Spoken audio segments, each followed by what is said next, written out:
Hey, welcome back to Album April. It's April 21st, and today I listened to Slippery When Wet by Bon Jovi.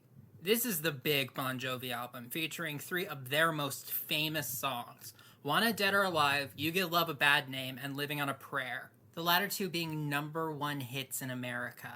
This album went 15 times platinum and is one of the highest selling American albums of all time.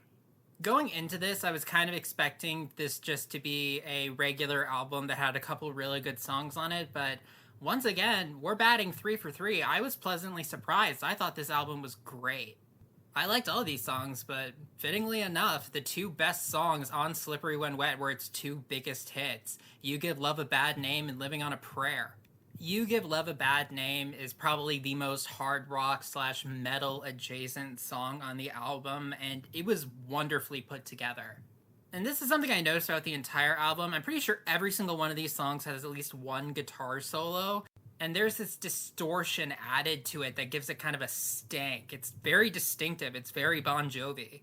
But the absolute highlight of Slippery When Wet is Living on a Prayer, which is one of the best rock songs of all time. It's sort of like Don't Stop Believing by Journey. I can imagine people thinking it's overrated. I can imagine people being sick of it.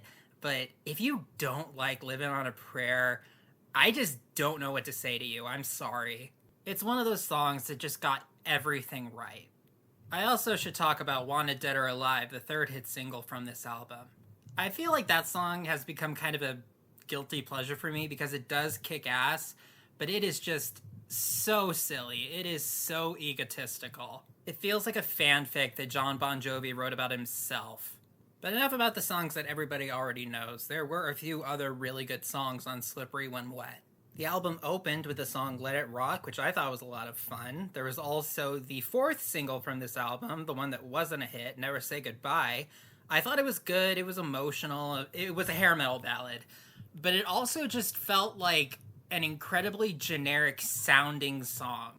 It definitely sounded a lot like All By Myself from Eric Carmen, and it also sounded like Ordinary World by Duran Duran, which was released after, but I've been listening to that song much longer than I've even known about this one. I also really liked the closing track, Wild in the Streets. It kind of gave me Born to Run vibes.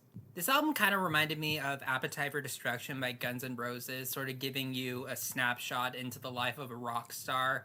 But while Appetite for Destruction was probably more realistic and showing you some of the sleazier, more hedonistic parts of it, Slippery When Wet was just so much fun. If there was one song on this album that I would say I didn't like, it would probably be I'd Die For You. It sounded as good as all the other songs on the album, but the lyrics just felt like Baby's first love song.